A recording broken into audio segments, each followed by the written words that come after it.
साहब जी, बोलो सतगुरुदेव की जय। आपका स्वागत है एक नई वीडियो में। हम काल के लोग में तो यहाँ कैसे कोई त्यौहार हमें नहीं मनाने चाहिए। हमें परमात्मा के अब भक्ति जैसे करनी चाहिए पुण्यात्माओं बस। और परमात्मा की भक्ति करें। ये फुल वीडियो त्योहार वॉच मनाए करें, एक जाते हैं। लाइक, एक कमेंट, सब्सक्राइब। एक भक्त कह रहा था, एक नहीं बहुत से ऐसे भक्त में मिलते हैं, एक दो याद रह जाता है। उसने बताया था जब दीक्षा लेने आए किसी भक्त के माध्यम से साथ आए वो, उन्होंने बताया जी हमने आज 10 वर्ष हो गए कोई त्योहार नहीं मना लिया।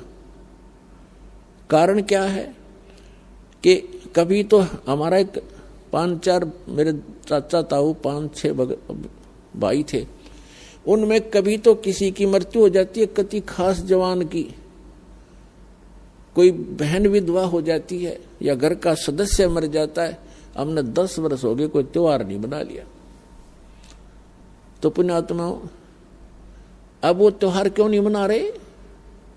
और जिनके या बिजली ना गिरी है वो नाचें गाँव बकवाद करें, खाक त्योहार यहां पर तो कहते हैं, परमात्मा कहते हैं कि यदि आपको समर्थ की शरण मिल गई फिर तो यहां आप खुशी मना सकते हो, और वो खुशी भी राम नाम में, भक्ति में। आपका ये त्योहार है सत्संग में आना। परमात्मा की भक्ति करो, सेवा करो, सिमरन करो, दान करो जैसा आपके हाथ से छूटे। तो ये आपकी जो है ना त्योहार है।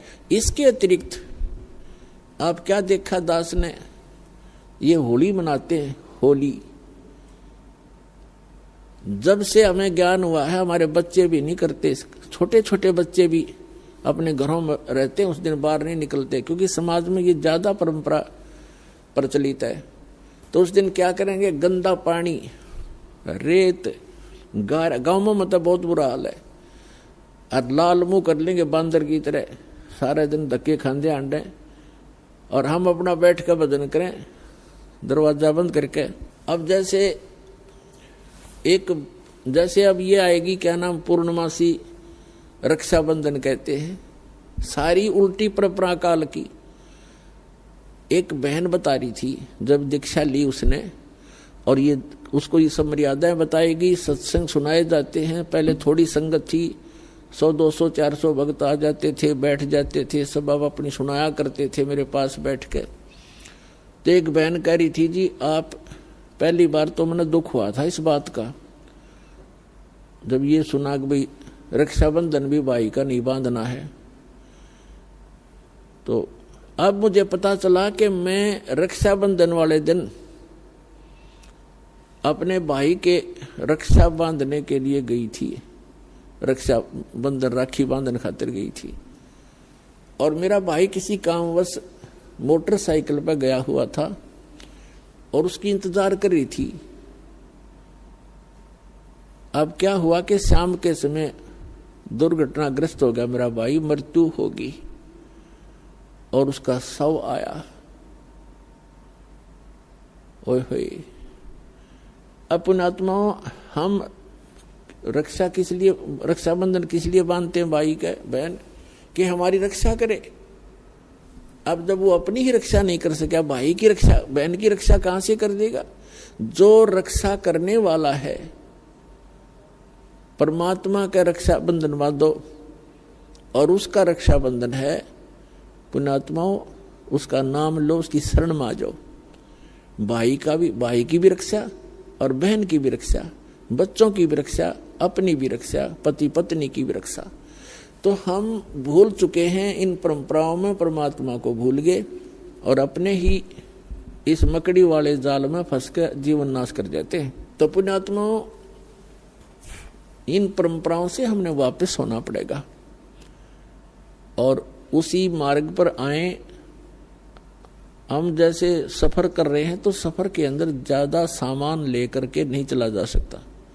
तो ये जितनी परंपराएं हैं ये हमने लाद रखी है बेमतलब की, इनसे हल्का होकर ही हम इस सफर पर सफल होंगे और इनको हटाना होगा। अब आप देखते हो, कोई भी त्योहार है, 2 किलो मिठाई लेके कोई इधर भाग रहा है, कोई इधर भाग रहा है, और एक परंपरा बना दी कि इतना सामान तो उस दिन लेके जाना पड़ेगा। वो मिठाई, वो घेवर जो भी ले जाते हैं वो कैसा बनता है, इतनी जनता को एकदम कहाँ से लाएंगे, वो इतना खोआ, इतनी मावा बना करके सारा डुप्लीकेट माल, अड़ंगा खाना। तो पुण्यात्माओं, पहले तो इस लोक में ये खुशी मनाने का स्थान नहीं है। हाँ, परमात्मा कहते हैं समर्थ का शरणा गहो रंग होरी हो, फिर कदे न हो एकाज राम रंग होरी हो। समर्थ की शरण गहो, समर्थ का शरणा गहो रंग होरी हो। आपके होरी माने खुशी। आपके घर में अगर खुशी मनानी है तो समर्थ की शरण में आ जाओ, आपका रोज होरी रहेगी। ये सत्संग में आना, ये आपकी होली है, यही आपकी दीपावली है और यही आपके सारे त्योहार हैं। कहते समर्थ का शरणा गहो रंग होरी हो, फिर कभू ना हो अकाज, कोई आपका बुरा नहीं होगा।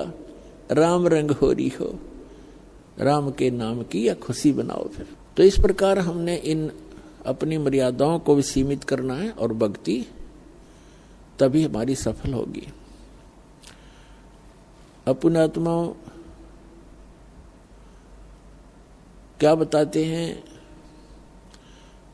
पर भी लेन जात है दुनिया, हमरा ज्ञान किने ना सुनिया। परमात्मा कहा करते के चारों युग में संत पुकारे, कूक कहा हम हेल रे, हीरे माणिक मोती बरसें, ये चग चुगता ढेल रे। परमात्मा के बताते हैं कि चारों युगों में जिन महापुरुषों को, जिन संतों को मैं मिला, उन्होंने मुझसे प्राप्त इस यथार्थ ज्ञान का सब जगह प्रचार करने की चेष्टा की,